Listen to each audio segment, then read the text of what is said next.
take it to shaft parallel. I'll take it to where my hands are at my hip, and then I'll go up to about left arm parallel. Get some pretty decent breaks and pretty decent shot. What's up, guys? So today we're going to talk about some distance wedge stuff, how to control yardages, and how to use that to your advantage. So a lot of people ask me I don't know how far to hit it. How do I practice that? I got something for you today, okay?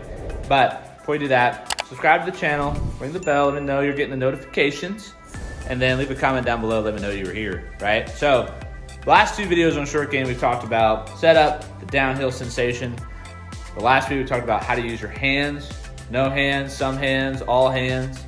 And then today's video, we're talking about the distance stuff. So we're gonna back it up just a little bit. We're gonna talk about, how do I hit shots less than full swing? How do I hit shots that are kind of that tweener zone of the 50 to 100 yards? We're gonna tackle that today. So let's jump into it, see what we can do.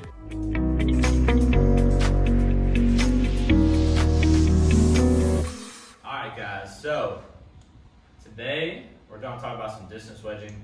And so a lot of golfers ask me like, hey coach, I don't know how far to hit it. I'm always guessing. And here's the biggest problem I see with golfers when it comes to trying to figure out how far to hit it and all that, is that they look at a number and then they try to make up a golf swing that goes that distance.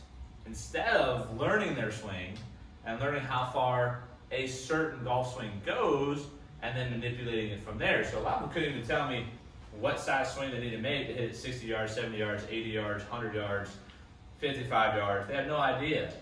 They get up there at 55 yards and then take a guess at a backswing. They try and guess on the through swing. Ends up in calamity. They thin it. They chunk it. Horrible. Horrible. I feel my heart goes out to you. Okay. Here's what you got to do. First thing you got to do is figure out how far your certain swings go, and you can change it with different golf clubs. And then you can kind of figure that number out. You can then adjust it to the yards at hand. So if you hit let's say I use like different size stopping points. So my shaft parallel, again, it's not a perfect stopping point. It's just where I tell myself to stop making the backswing and hit it. If my shaft parallel back and to full follow through swing goes 60 yards, like we're about to see here, and then I have a yards at 63, maybe I try and hit it hard. Maybe I just hit it and see if I can get within 9 feet. I can live with 9 feet. That's a pretty good number for me. So I carry 58, 54, 50. So this first shot, I've set it up to 60 yards. And it's a 60-yard shot with the back pin, so plenty of run-up room. And I take this 58 degree, and what I do is I have 3 stopping points. I'll take it to shaft parallel. I'll take it to where my hands are at my hip, and then I'll go up to about left arm parallel. And all of these are set up more like our pitch shots that we talked about earlier, with that heavy forward weight, leaning a little left, feeling like I'm downhill. I'm set up that way, so I really don't want that full power compression yet either. I'm still trying to get maximum spin.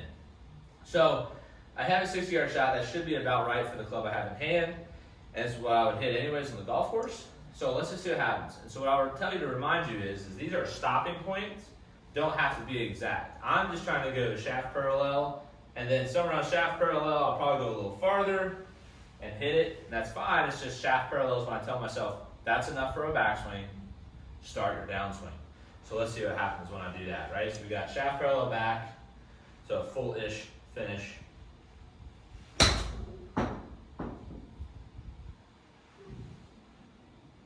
That hit the brakes a little bit quicker than I hoped.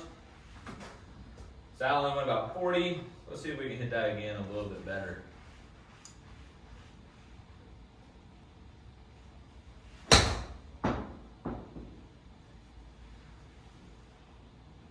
Brakes. All right, just a little bit past the pin. Carried about 60, 57. Okay, let's try that again. So again, I'm thinking about stopping at shaft parallel. Might not stop at shaft parallel, that's just what I'm thinking about.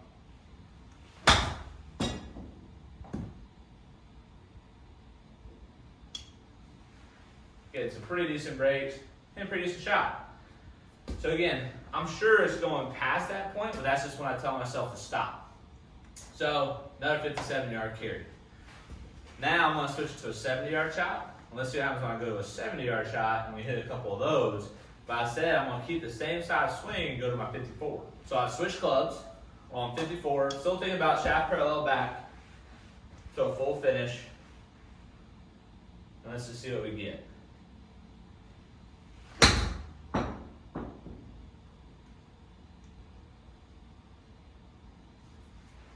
That was pretty tasty.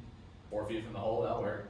But here's what you have to remember, right? I've already done this homework, so I already kind of know roughly how far we go. Now, I'm very lackadaisical in my practice here these days, so they could be varying. Don't only carry 63, but it totaled at 70, I hit it to 4 feet.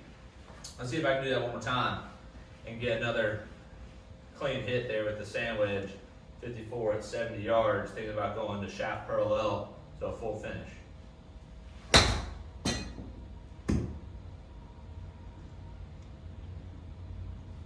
Apparently I need to hit the 70 more often. There you go, carry 65, 7 feet from the hole, pretty good dispersion. So how you can train this is like, the way I would look at it is, if you can do it on a simulator, awesome. But if you can't, go to your driving range, laser some targets, or laser at the end of the tee box, and try to just hit an unbiased grouping of shaft parallel, full finish swings, and hit like 100 of them. Not just like 5 or 10, but like hit a lot of them. And see where the ball mostly ends up. Again, I'm fortunate to have a TrackMan or a simulator where I can hit a lot of these balls, and I learned those numbers so I can kind of rely on it. But again, so now if the pin was like 65 instead of 70 and I had this shot, I have 2 options. I can either try and stand on a 58 a little bit more, do that swing, or lengthen the backswing a little bit. Or I can open the face with my 54, choke down, maybe not swing at it as hard, kind of smooth it more, right? But I have options. And truth be told, wouldn't you be happy if you had less than 15 feet for birdie putts a lot of times when you have wedge in your hand? Most people are, considering the tour player from 100 and in averages 17 to 19 feet. So, something to keep in the back of your mind as you kind of dabble with it. So we'll try one more. I'm going to go to 80. That's my 50. We'll see what happens. So we bump back to 80. I got my 50 degree. It should be about right, especially since it's a back pin. Shaft parallel, fullish, follow through. See what we get. Oh, I babied it. I was afraid. See, even golf coaches screwed up. Let's try it one more time. We'll go after it a little bit better. I was a little timid on that one. You can tell the lack of practice showed up in that swing, ladies and gentlemen. That was more better. More gooder, as we say in Mississippi sometimes. Pretty good little shot there we can live with. 6 yards under the hole. 68 carry, so it probably went ballpark 74 total.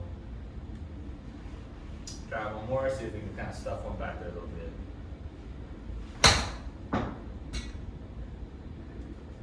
Big hop, big hop.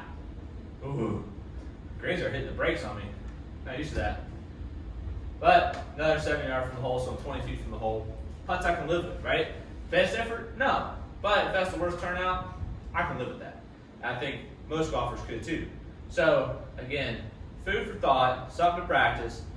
Find your different stopping points. You can go back to shaft parallel, you can go hip high, you can go shoulder pit high, have 3 different stopping places. Quite frankly, I don't care where you stop. You just pick a spot and repeat it. And then try and repeat that swing, see what the average dispersion is, and that gives you an idea of where to go. Try that same swing for 3 different clubs, and now you have 3 different yardages with the same swing, and you can blend it, play with it, and figure out how to get the yardage in between if you really want and you have the time. Otherwise, play to the flag. If the flag's all the way back, don't hit the one that can go long, play the one that can go short, try to hit a little harder, see what you get. And you'd be surprised how much better your wedge game is. So, if you like that tip, make sure you like and subscribe below. And stay tuned for more as I'm on a short game run here, ladies and gentlemen. And we're going to talk more about short game stuff and making you better with these wedges in your hand. So stay tuned for more.